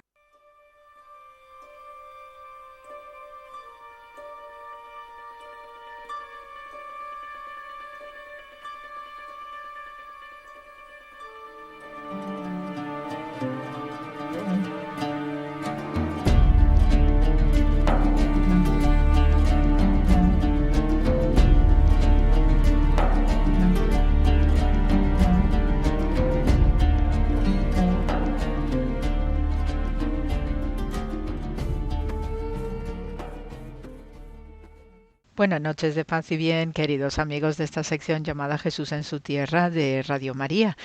Y bien, pues esta semana comentaros algo que guarda relación también con nuestro entorno bíblico, por todo una simbología rotunda, preciosa y entrañable al mismo tiempo. Y esto es debido a que hace pocos días pues tuvimos el cruce en Madrid de la transhumancia de ganaderos que llevaban sus cabras, sus ovejas y estaban atravesando el corazón de la ciudad de Madrid con todas las tiendas, los asfaltados, los pavimentos, etcétera, que tenemos, y la verdad que es una escena que rompe, ¿no?, con lo que es la vida cotidiana, acostumbrados que estamos a otras materialidades de la vida, ¿no?, de coches, autobuses, etcétera, ¿no? Entonces, ver este ambiente de pastores, de ovejas, de cabras, ¿no?, con corderitos y todo, ¿no?, que algunos iban en el bolso, la mochila, el zurrón que llevan los pastores habitualmente porque estaban recién paridos, pues esto también evoca, ¿no?, toda la ternura referido o relacionado con la figura del pastor y con respecto especialmente a sus animalitos. Entonces, conforme iba contemplando, ¿no?, lo que es el movimiento, el trabajo de los pastores y luego pues el comportamiento también de los animalitos, cómo siguen, ¿no?, de una manera entrenada, domesticada, todo lo que los pastores iban diciendo con sus perros también guardianes, pues esto también evoca, ¿no?, lo que es la figura del buen pastor, ¿no? Y esto ya sabemos por la tradición bíblica cómo es tan rotunda la figura del buen pastor, como ese Salmo 23 en la numeración hebrea pues evoca también ese anhelo de la protección, de la guía, del consuelo. Y hay numerosos símbolos, ¿no?, inherentes a la figura del pastoreo, que también no es nada baladí el hecho de que gracias al pastoreo, al desarrollo, ¿no?, de lo que es la disciplina de la ganadería, ¿no?, cómo educamos, domesticamos a estos animales, ¿no?, también pues con la sana intención de protegerlos y de favorecer que al mismo tiempo nos alimenten, nos den las lanas para poder vestirnos, pues esto también es motivo de cultura y civilización desde tiempos muy antiguos y particularmente originando en el Próximo Oriente antiguo, gracias precisamente a la domesticación de los animales y también la domesticación del suelo para la agricultura. Ahí sí que empezamos a funcionar de otra manera, concentrando nuestras parcelas, nuestros terrenos, favoreciendo una mejoría, ¿no?, de nuestra composición humana con una buena alimentación, y todo ello pues también nos lleva al pensamiento simbólico, al pensamiento religioso a través de estos animales, porque ya sabemos que los corderos eran empleados habitualmente en los sacrificios de los templos, y especialmente el templo de Jerusalén, el concepto también que hay detrás del símbolo y del sacrificio pascual. Entonces, según iba observando, ¿no?, esta transhumancia que iba atravesando Madrid, que tiene también un legado histórico desde Alfonso X el Sabio, quien en 1273 pues estableció una serie de cañadas reales, pues precisamente para favorecer estas transhumancias en todo lo que es España. Pues sabemos que la cañada real que atraviesa Madrid, que viene desde La Rioja y llega después hasta Ciudad Real, Toledo, pues se llama la Cañada Real Galiana. Entonces, pues de nuevo, ¿no?, observando el comportamiento de los animales y de los pastores, pues te vas dando cuenta, ¿no?, también de una serie de detalles para los cuales en el programa de hoy pues os voy a comentar acerca del bastón, ¿no?, del pastor, ¿no?, el cayado que suele llevar, que también cobra relevancia desde civilizaciones antiguas, pues para identificar a los jefes de las tribus, tanto en África, en América como en Asia. Todos los desarrollos humanos siempre hay esta importante este importante bastón, que es el que identifica, el que también da un estatus y una dignidad como jefe de una comunidad. Por ello, los bastones del pastor, pues con el tiempo, en el Próximo Oriente Antiguo, que es donde inicia, ¿no?, estos aspectos de civilización, van a ser transformados simbólicamente en el cetro de los reyes, porque precisamente a través de la figura del buen pastor, quien sabe conducir con sabiduría los rebaños, pues también puede conducir con sabiduría los rebaños humanos. Por ello, el uso del bastón, según iba contemplando esta transhumancia, pues también tiene su discurso interno, porque vas observando cómo no utilizan el bastón para pegar el cuerpo físico del animal, sino que van golpeando el suelo, y con la vibración del terreno los animales van caminando, van marchando. Esto también para mí, pues viendo esta escena de no hacer daño al animal, no se empuja a palos a nadie, ni a animales ni a humanos, a nadie, pues precisamente me evocaba la escena de Jesús cuando tiene el episodio de enfrentarse a los mercaderes del templo.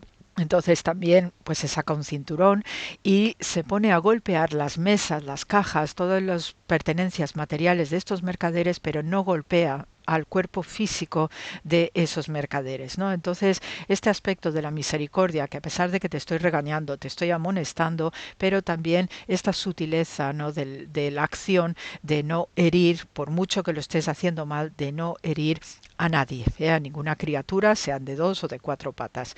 Luego, obviamente, pues el simbolismo del cayado, pues también es de transformación, porque de hecho debemos a Moisés, ¿no?, cuando sucede el episodio de la zarza ardiente, pues Dios le pregunta en Éxodo 4, ¿no?, ¿qué es lo que tienes en la mano? Y entonces ya Moisés pues está viviendo en Madián y está trabajando, ¿no?, para cuidar los rebaños de su suegro Yetro, pues cuando se encuentra en esta situación trascendental de la zarza ardiendo y oye esta voz de Dios que le pregunta qué tiene en la mano, y obviamente tiene el bastón del pastor, el cayado de pastor, pues claro, le dice Moisés pues qué es lo que lleva, y Dios le ordena que él lo tire al suelo y ese cayado se convierte en una serpiente. Entonces claro, Moisés se asusta muchísimo y le dice Dios, no, cógelo por la cola, la serpiente, y al cogerlo por la cola pues vuelve otra vez a convertirse en ese bastón de madera. Entonces esto pues lo que luego veremos en la corte del faraón, ¿no?, ante los magos, etcétera, ¿no? El caso es que precisamente por este episodio pues el cayado del pastor pues cobra un discurso totalmente renovado de transformación y también de rendición ante lo que Dios puede hacer, ¿no?, porque en Dios caben todas las posibilidades, y además transmite, ¿no?, en esta transformación fuerza, personalidad a la persona que lleva este cayado tan especial, y que además en el caso de Moisés le dio la fuerza suficiente, ahí es la transformación categórica de Moisés, para dejar de ser pastor de los rebaños de su suegro Yetro para luego ir a Egipto y liberar a los hijos de Israel de la tiranía del faraón. Por eso este cayado le transmitió a él la suficiente fuerza, poder y coraje, viniendo directamente de Dios, para emprender esta gran historia de salvación y de salida de Egipto. Igualmente Moisés, no sabemos que utiliza el cayado pues para, golpeándolo en el suelo, sacar agua para dar de beber a los israelitas. También parte las aguas del Mar Rojo en esta escena que debió ser a todas luces extraordinariamente como de película también.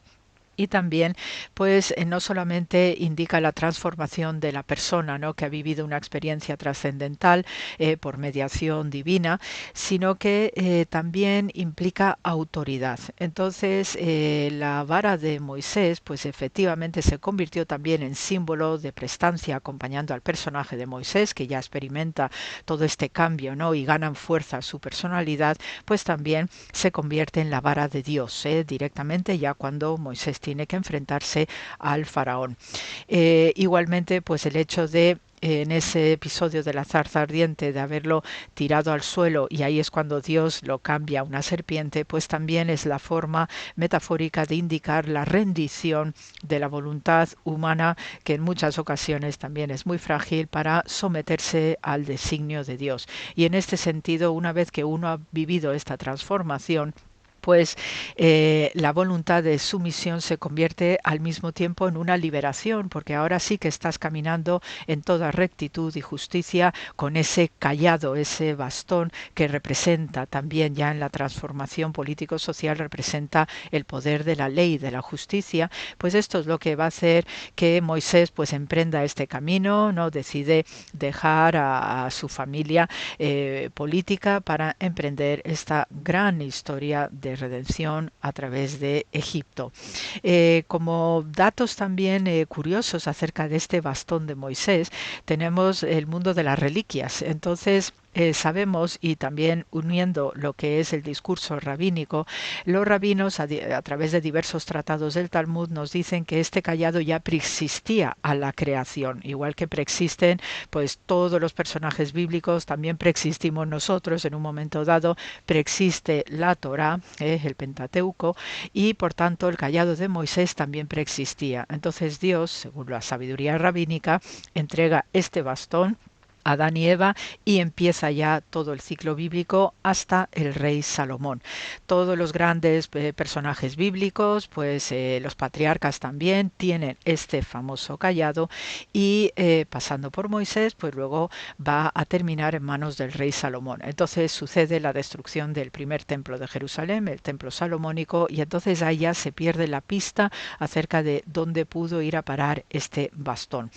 El caso es que en toda la tradición devocional y piadosa después, pues tenemos este universo fantástico de las reliquias, y probablemente por causa de la reina Helena, de la madre de Constantino el Grande, pues que ella fue recopilando toda una serie de reliquias en todos sus viajes por el Próximo Oriente, pues fue a parar el cayado de Moisés, se encontró y fue a parar a Constantinopla.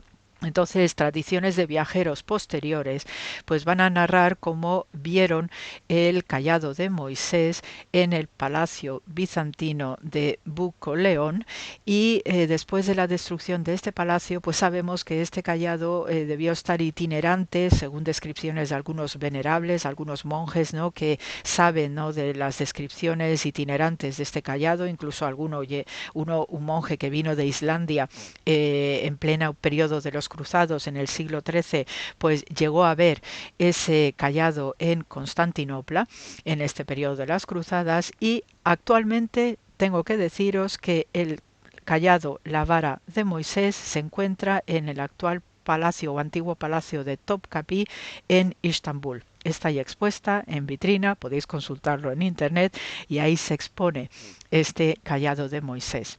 Por ello, pues quería comentaros pues a través de lo que viví estos días viendo estas ovejitas atravesando Madrid, que además iban muy pegaditas entre sí, con mucha ternura, ¿no?, observándose unas a otras. Eso también debe ser la representación de lo que debemos ser, ¿no?, de cara a un pueblo religioso que seguimos a Dios, seguimos a Jesús, todo lo que nos rodea, y que también eso implica cuidarse y protegerse entre sí, pues hilando lo que he visto en los pastores, cómo tratan con esta ternura y mimo a sus animalitos, pues también toda esta simbología que hay alrededor de la figura del pastoreo, de las figuras de los animalitos, no tan tiernos y tan entrañables, y sobre todo la importancia transformadora de la buena guía y de lo que representa el buen pastor en mayúsculas para todos nosotros. Así que se os manda mucho amor como siempre, gracias por la escucha y hasta la semana que viene.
En Santos de Andar por Casa, el padre Alberto Royo nos habla de la vida de las misioneras de la caridad que sufrieron el martirio en Yemen.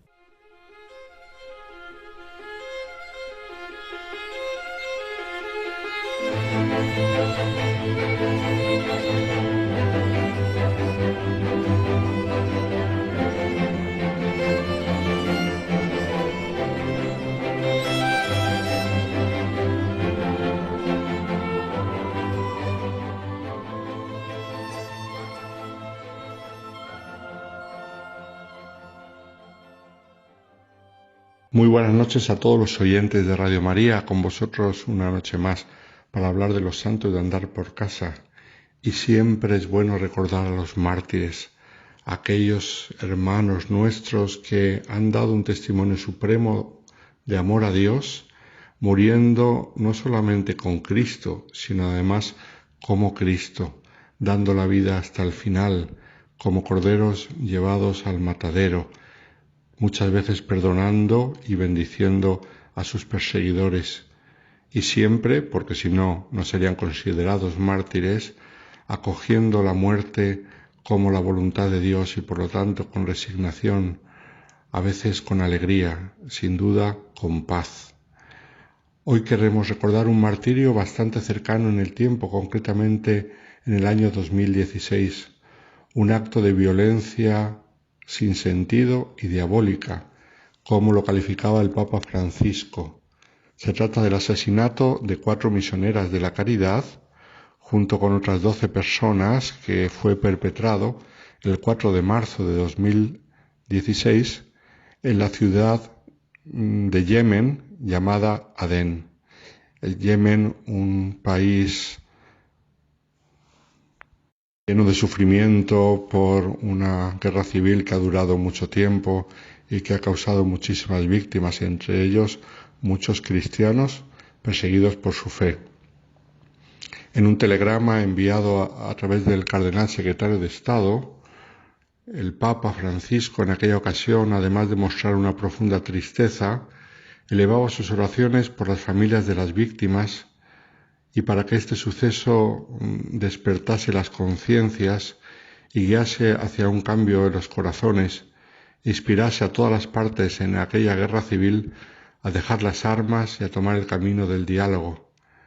En la misma carta, el Papa pedía renunciar a la violencia y renovar el compromiso con el pueblo de Yemen, en particular con los más necesitados, a quienes las religiosas de Santa Teresa de Calcuta siempre trataron de servir con generosidad, gratuitamente, con un grandísimo espíritu de sacrificio, incluso hasta la entrega de su propia vida. Después, al final de la semana, el Papa lo volvió a repetir en el rezo del Ángelus. Ante los fieles presentes en la plaza de San Pedro, el Papa denunció que las monjas asesinadas eran víctimas de sus verdugos, pero también de la indiferencia, de esta globalización de la indiferencia, del no importa. El pontífice reconoció el martirio de las 4 hermanas, a las que su fe en Cristo les costó el derramamiento de su propia sangre, y criticó que estos mártires que cada día son asesinados por el mero hecho de ser cristianos, como dijo el Papa, no son portadas de los periódicos, no son noticia, a pesar de que dan su sangre por la Iglesia.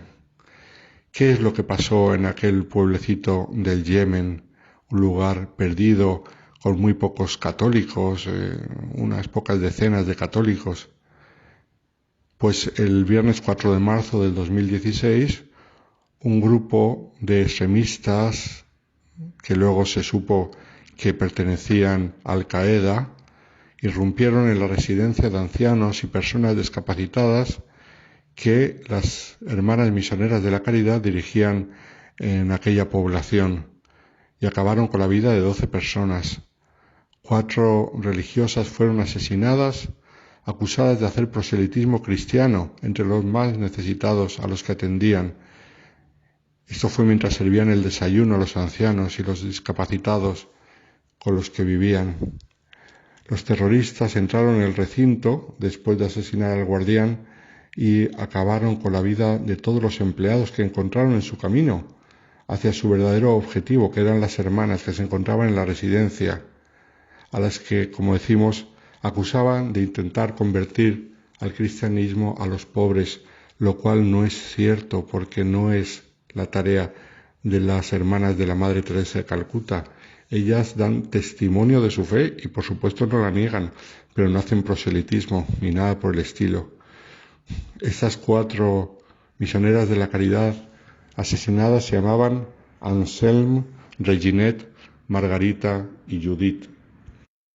Junto con ellas murieron el chofer, el guardia jurado que tenían allí en la residencia y varios colaboradores de las religiosas. Sin embargo, la superiora del convento consiguió salvarse de ser asesinada porque en ese momento estaba fuera del lugar. Los atacantes secuestraron también a un sacerdote salesiano, el padre Ton Utsuanil, que se encontraba rezando en la capilla del convento cuando sucedió la masacre. Era el capellán de la comunidad. Ocurrió por la mañana, tras la Santa Misa y apenas unos momentos antes de ser asesinadas, rezaron como cada mañana la oración del apostolado de la oración, que después se ha podido conocer gracias al vicario apostólico de Arabia del Sur, Monseñor Paul Hinder, el representante del Papa para varios países de aquella zona, lo que se llama el Vicariato Apostólico de Arabia del Sur.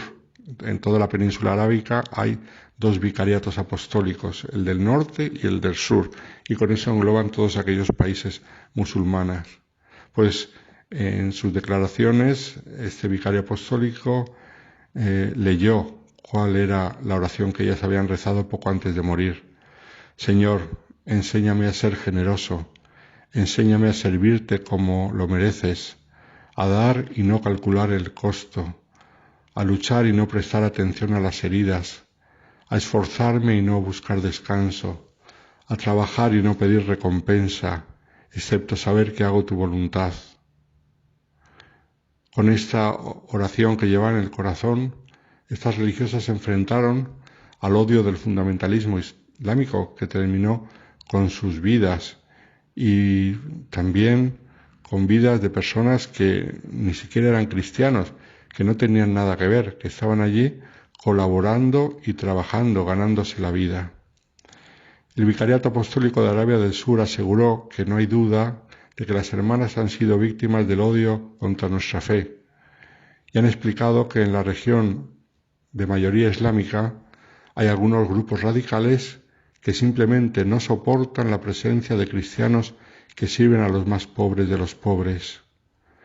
Concretamente en 1998, un fanático ya había asesinado a 3 monjas en el norte del país, en otra localidad, y el gobierno había prometido protección especial a los misioneros que desembarcaban en Yemen, que habían llegado la mayoría en 1973, pero los riesgos persistían. Una denuncia pública de la intolerancia islamista no habría mejorado su condición, al contrario, las habría expuesto a mayores peligros. Y por eso la Iglesia quería tener paz y tranquilidad y no hacer grandes denuncias ni grandes manifestaciones. Este además era el estilo, y sigue siendo el estilo de los cristianos que están allí, especialmente de los misioneros que cuidan de los más pobres, ya que es uno de los países más pobres del mundo. Sencillamente estar ahí con una presencia que habla con su vida, con sus gestos, con su caridad, con sus rostros. Yemen, como se sabe, es un país de inmensa mayoría musulmana y donde los católicos son menos de 4.000 personas. En aquel tiempo, cuando ocurrió el martirio, vivía inmersa en una guerra civil entre la guerrilla chiita de los hutíes y el gobierno sunita, apoyado por una coalición encabezada por Arabia Saudita. Allí, en el contexto de esa guerra, es cuando llegaron las fuerzas de Al-Qaeda para ayudar a los rebeldes con ese fanatismo que todos conocemos y ese extremismo cruel y asesino. La vida de los católicos en lugares como Aden, la localidad donde ocurrió el martirio, se había convertido en un auténtico infierno. En el 2015, en aquel país, más de 7.000 cristianos habían sido asesinados por su fe, según datos de una organización humanitaria internacional. Estos datos solamente incluyen las muertes que pudieron ser verificadas, pero la organización advertía ya entonces que se conocía que el número de los asesinados por el Estado Islámico en países como Siria e Irak era pues incluso mucho mayor. Antes del crimen ya hubo señales del peligro inminente. El año anterior, la iglesia de una localidad cercana había sido saqueada y luego incendiada. La condición de las religiosas, como la de toda la población yemení, se había vuelto más difícil con la guerra civil. Las misioneras de la caridad eran una presencia muy indefensa, un blanco muy expuesto a la locura integrista. Sin embargo, decidieron no salir del país, permanecer allí. En una carta escrita por las religiosas, en junio del 2015, a sus hermanas misioneras de la caridad en Roma, escribían así: cada vez que los bombardeos se hacen pesados, nos arrodillamos delante del Santísimo expuesto, implorando a Jesús misericordioso que nos proteja a nosotras y a nuestros pobres y que conceda la paz a esta nación. Mientras la guerra continúa, nos encontramos calculando cuánta comida podrá ser suficiente, cómo haremos para saciar mañana a nuestros pobres. Los bombardeos continúan. Los disparos son de todos los lados y tenemos harina solo para hoy. Con confianza amorosa y abandono total corremos las 5 hacia nuestra casa de acogida.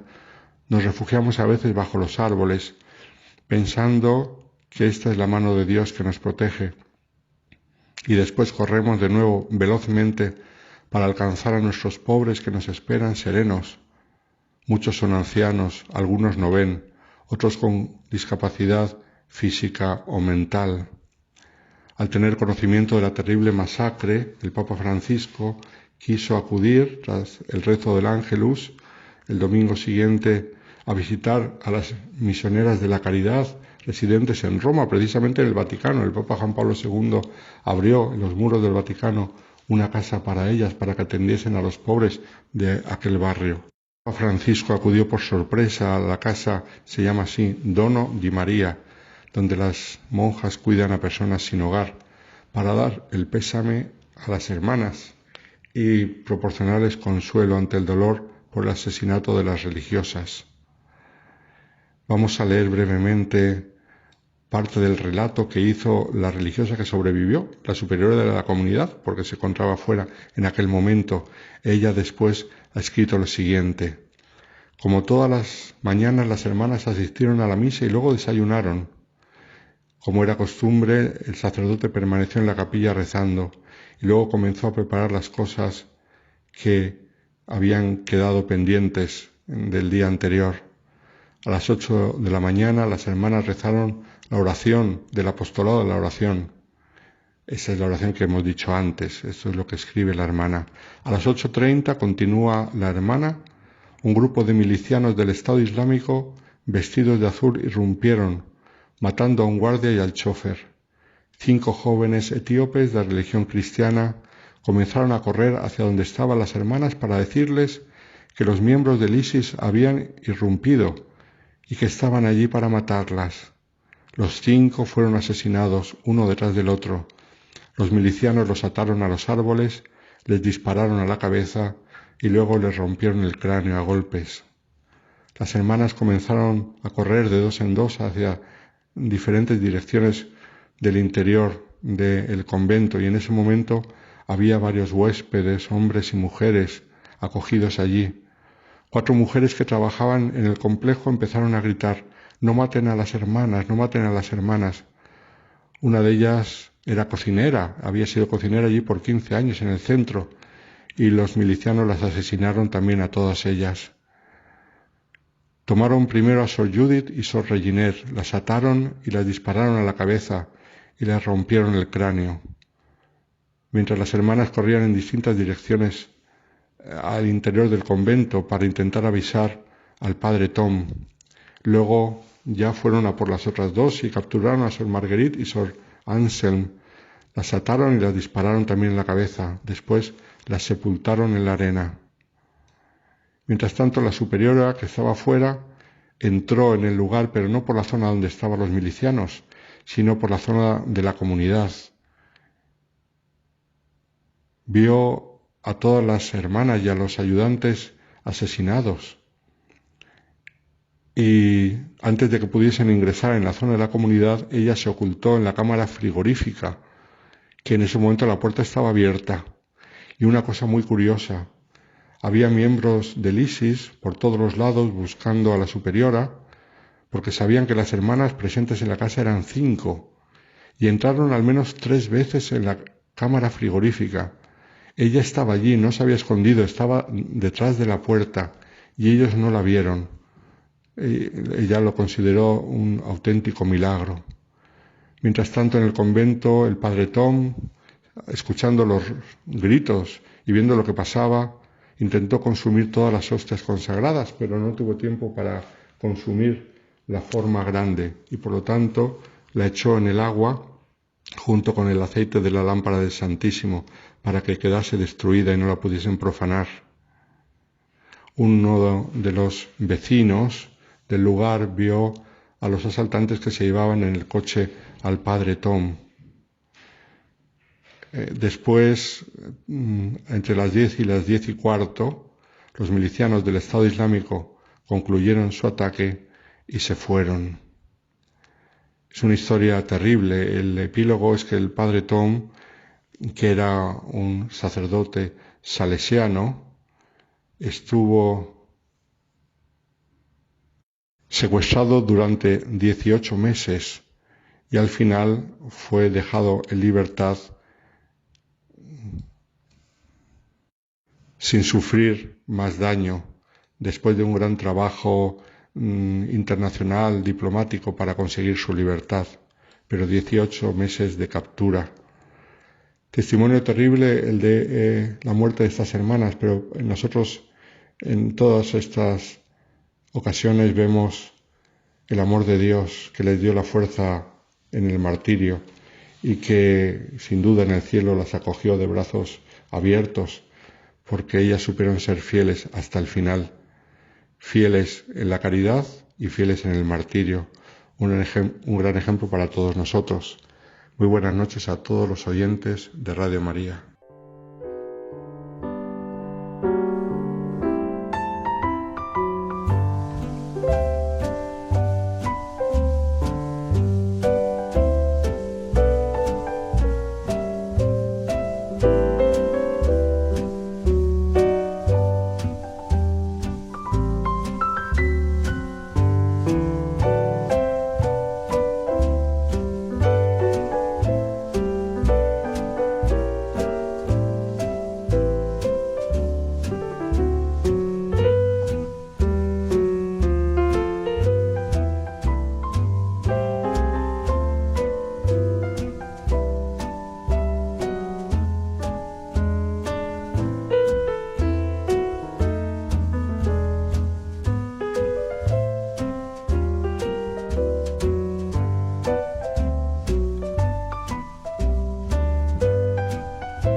Nos ha impresionado mucho el testimonio de estas misioneras y de cómo entregaron su vida, porque realmente la sangre de los mártires es siempre semilla de nuevos cristianos.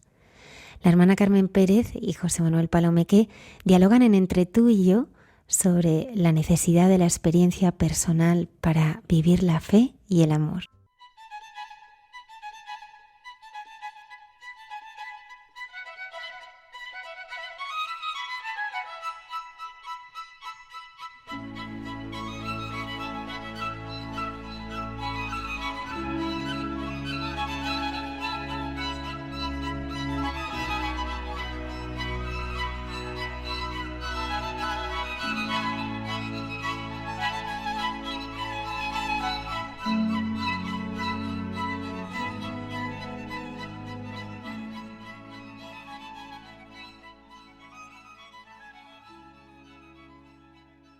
nuestro diálogo hoy es sencillísimo, porque yo creo que todo el mundo está de acuerdo. Se necesita la propia experiencia personal. Para todo, es completamente... Hombre, no se puede caminar. El Dios de la esperanza os colme de alegría y de paz, viviendo vuestra fe, para que desbordéis de esperanza por la fuerza del Espíritu Santo, dice San Pablo. El Dios de la esperanza, seamos conscientes de la expresión, el Dios de la esperanza. Nos lo hace sentir Benedicto XVI maravillosamente bien en su encíclica En Esperanza fuimos salvados, que verdaderamente se nos ofrece la salvación en el sentido de que se nos ha dado personalmente la esperanza, una esperanza fiable, gracias a la cual podemos cada uno afrontar nuestro presente. El presente, sí, aunque sea un presente fatigoso, se puede vivir y aceptar si lleva hacia una meta, si podemos estar seguros de esta meta y si esta meta es tan grande que justifique el esfuerzo del camino. Necesito mi propia experiencia personal. Es que es una perogrullada, pero es que es verdad. Necesito mi propia experiencia personal de lo que realmente es la fe, la esperanza, el amor cristiano. Es que no puede ser nada teórico, la fe no existe sin esa realidad. Es mi propia experiencia personal de la fe, de la esperanza y del amor cristiano lo que necesito, y evidentemente así lo comunicaré. Mira, dice nuestro querido amigo Henri de Lubac que la conversación del creyente con el no creyente debe tomar la forma de diálogo. Me encanta esto. Pero nunca se establecerá un auténtico diálogo si antes no hay un diálogo con uno mismo. Solo el lenguaje de la fe engendra fe. Solo el gesto de caridad engendra caridad. No hay fe en nada ni en nadie. No hay esperanza en nada ni en nadie. Ni amor sin la propia experiencia personal. Claro. Creo que todos estamos convencidos de que lo importante no se puede hablar de memoria. Es verdad. De Dios no se puede hablar de memoria, ese es el problema. Ni de las relaciones humanas, del amor de un padre o de una madre, de un hijo o de una hija, de un marido y una mujer, de lo que es la amistad, José Manuel, ni de lo que es sufrimiento o gozo en la vida, de lo que es dolor y alegría. Y en todo esto tan importante, llega un momento en que sientes dentro que ves algo como no lo habías visto ni sentido antes. Esta realidad es algo que nos pasa constantemente con la escucha auténtica de la palabra. Sintamos la experiencia que nos transmiten las palabras de San Pablo en su carta a Timoteo. Toma parte en los padecimientos por el Evangelio, según la fuerza de Dios. Él nos salvó y nos llamó a cada uno con una vocación santa. El punto clave es, como siempre, nuestra libre respuesta ante el tú que está ante nosotros. Dice Luigi Giussani, preguntémonos si este tú invade toda nuestra personalidad, si este tú toca el fondo de nuestra dirección, intención y voluntad, nuestro deseo, nuestro amor, si nuestra vida consiste en este amor. Lo que se llama historia de la salvación no es nada abstracto, ajeno, intangible. Es nuestra propia y sencilla vida en las circunstancias más cotidianas. Esta historia de salvación tiene un único objetivo: buscar a Dios. Pues Él, solo Él, tiene el sentido de la existencia y responderle con toda nuestra vida. Pero realmente en nuestra historia, una de las constantes es que no hay vida sin muerte, alegría sin dolor. Si el grano de trigo no muere, queda infecundo. Y fíjate, Jesucristo dijo esta expresión en un contexto muy significativo en relación con lo que queremos sentir. Acababan de vivir la llamada entrada mesiánica de Jesús en Jerusalén, que había venido con sus amigos pues a celebrar la Pascua. Palmas, himnos, reconocimientos, alabanza. Algunos griegos después de la fiesta de Pascua, pues quieren conocer a Jesús de Nazaret y se lo piden a Felipe. Felipe y Andrés se lo van a decir a Jesús y les contesta: ha llegado la hora de que sea glorificado el Hijo del Hombre. En verdad os digo, si el grano de trigo, el que tú citabas, no cae en tierra y muere, queda infecundo, pero si muere, da mucho fruto. Les está hablando de su propia historia, de su propia experiencia personal, como hace siempre Jesús. Es una realidad, Carmen. Superar las propias medidas, las propias seguridades, es el duro trabajo según las fuerzas que Dios nos da. El grano del trigo ha de caer en tierra, morir, y entonces da fruto. Siempre nos pone el Señor ejemplos al alcance de nuestra experiencia, porque es evidente que se necesita la propia experiencia personal, como estamos diciendo, para comprender la fuerza de la fe, de la esperanza y de la caridad. Claro, por eso se teoriza tanto, porque se olvida lo que es la propia experiencia. Mira, en 6 breves líneas se nos presenta la experiencia de Abraham, nuestro padre en la fe, que me encanta decirlo. La palabra de Dios como palabra decisiva en su vida, cueste lo que cueste.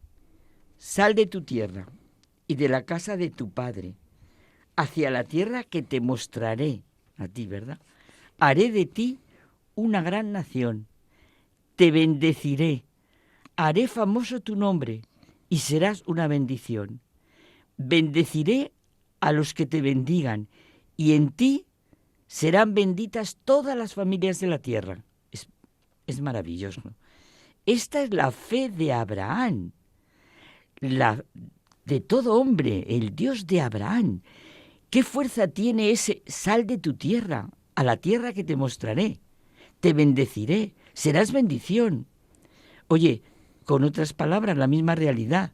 Si el grano de trigo no muere, queda infecundo, pero si muere, da mucho fruto. Toma parte en los padecimientos por el Evangelio, según la fuerza de Dios.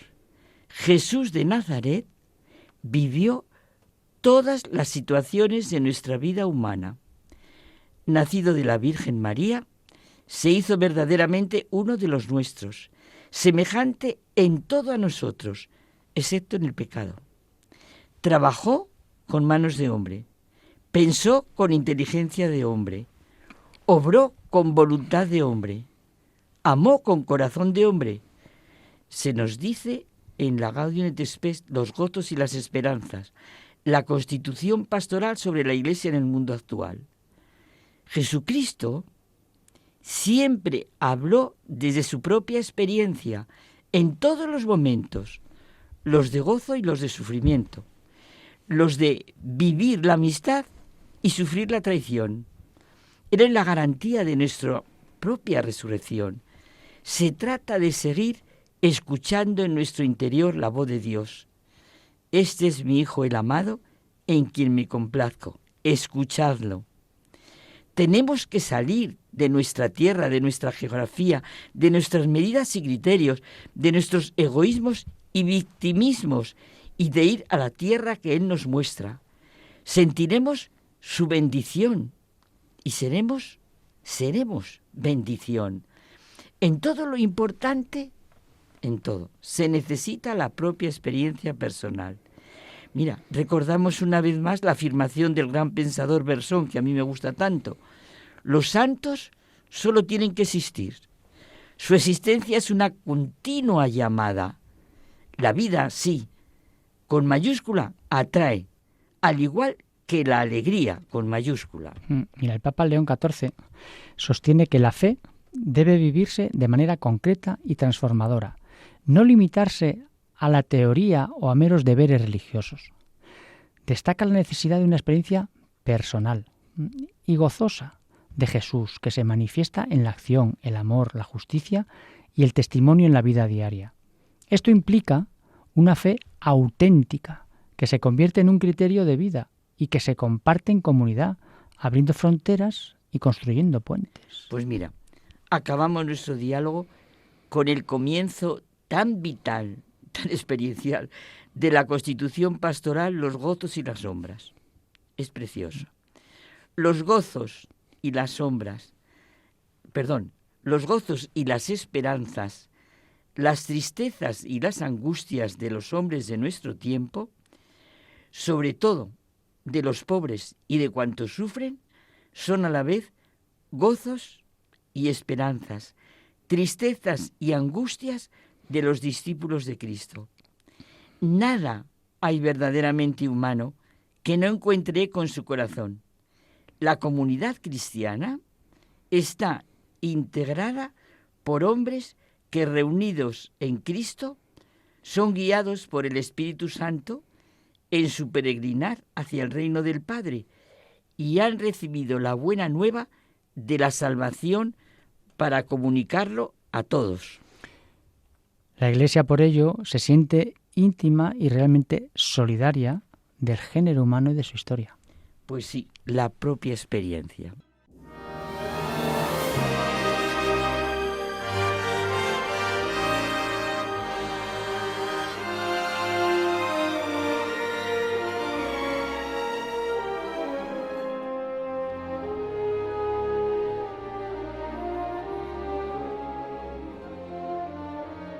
Nos despedimos hasta el próximo programa en el que regresaremos con nuevos contenidos. Os deseamos una feliz semana, que esté siempre llena del amor de Dios. Ya sabéis que podéis contactarnos a través de la dirección de correo electrónico de muchagentebuena@radiomaria.es y descargaros nuestros podcasts en la página web de Radio María. Gracias por estar ahí.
Han escuchado en Radio María Hay mucha gente buena, un programa que dirige Almudena Delgado. It's all right.